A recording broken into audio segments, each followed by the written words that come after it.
RSS നേതാവ് ശ്രീനിവാസൻ വധക്കേസ് 17 പ്രതികൾക്ക് ഒരുമിച്ച് ജാമ്യം അനുവദിച്ചതിൽ പിഴവ്. ഹൈക്കോടതി ഉത്തരവിനെതിരെ സുപ്രീം കോടതി.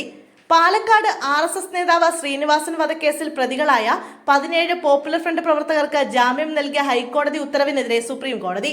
മതിയായ കാരണങ്ങളില്ലാതെയാണ് ഹൈക്കോടതി ഉത്തരവെന്ന് സുപ്രീം കോടതി ചൂണ്ടിക്കാട്ടി. എൻഐയുടെ അപ്പീലിൽ വിശദമായ വാദം കേൾക്കേണ്ടതുണ്ടെന്നും സുപ്രീം കോടതി പറഞ്ഞു. ജാമ്യം നൽകിയതും നിഷേധിച്ചതും ചോദ്യം ചെയ്തുള്ള എൻഐയുടെയും പ്രതികളുടെയും അപ്പീലിൽ ഒരുമിച്ച് വാദം കേൾക്കും. ഓരോ പ്രതിയുടെയും പങ്ക് പ്രത്യേകം പരിഗണിക്കാമായിരുന്നുവെന്നും 17 പ്രതികൾക്ക് ഒരുമിച്ച് ജാമ്യം അനുവദിച്ചതിൽ പിഴവ് പറ്റിയെന്നും സുപ്രീം കോടതി നേരത്തെ നിരീക്ഷിച്ചിരുന്നു. ശ്രീനിവാസൻ കൊല്ലപ്പെട്ട കേസിൽ 9 പ്രതികൾ ഒഴികെ 17 പേർക്കാണ് ഹൈക്കോടതി ജാമ്യം അനുവദിച്ചത്. എൻഐ അന്വേഷിച്ച കേസിൽ പോപ്പുലർ ഫ്രണ്ട് SDPI നേതാക്കളും പ്രവർത്തകരുമായിരുന്നു പ്രതികൾ. കർശന ഉപാധികളോടെയായിരുന്നു ജാമ്യം. എന്നാൽ 17 പ്രതികൾക്ക് ഒരുമിച്ച് ജാമ്യം അനുവദിച്ചതിൽ ഹൈക്കോടതിക്ക് പിഴവ് പറ്റിയെന്നായിരുന്നു സുപ്രീം കോടതിയുടെ നിരീക്ഷണം. 2023 ഏപ്രിൽ 16-നാണ് RSS പ്രവർത്തകനായ ശ്രീനിവാസനെ മേലാമുറിയിലെ കടയിൽ കയറി അക്രമികൾ വെട്ടിക്കൊലപ്പെടുത്തുന്നത്.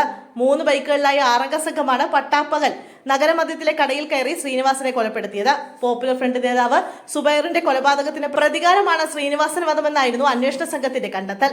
പോപ്പുലർ ഫ്രണ്ട് പ്രവർത്തകൻ സുബൈറിന്റെ മൃതദേഹം സൂക്ഷിച്ചിരുന്ന പാലക്കാട് ജില്ലാ ആശുപത്രി മോർച്ചറിക്ക് സമീപമാണ് ശ്രീനിവാസനെ കൊലപ്പെടുത്താനുള്ള ഗൂഢാലോചന നടന്നതെന്നും പോലീസ് കണ്ടെത്തിയിരുന്നു. അന്ന് രാത്രി മോർച്ചറിക്ക് പിറകിലെ ഗ്രൗണ്ടിൽ വെച്ച് ഒരു വിഭാഗം ഗൂഢാലോചന നടത്തി. 16-ന് പകൽ 1 മണിക്കാണ് 2 ബൈക്കുകളിലായി 6 പേർ മേലാമുറിയിലെ SKS ഓട്ടോസ് എന്ന സ്ഥാപനത്തിന് മുന്നിലെത്തുന്നത്. തുടർന്ന് 3 പേർ കടയിൽ ഓടിക്കേറി ശ്രീനിവാസനെ വെട്ടിക്കൊലപ്പെടുത്തുകയായിരുന്നു എന്നാണ് കേസ്.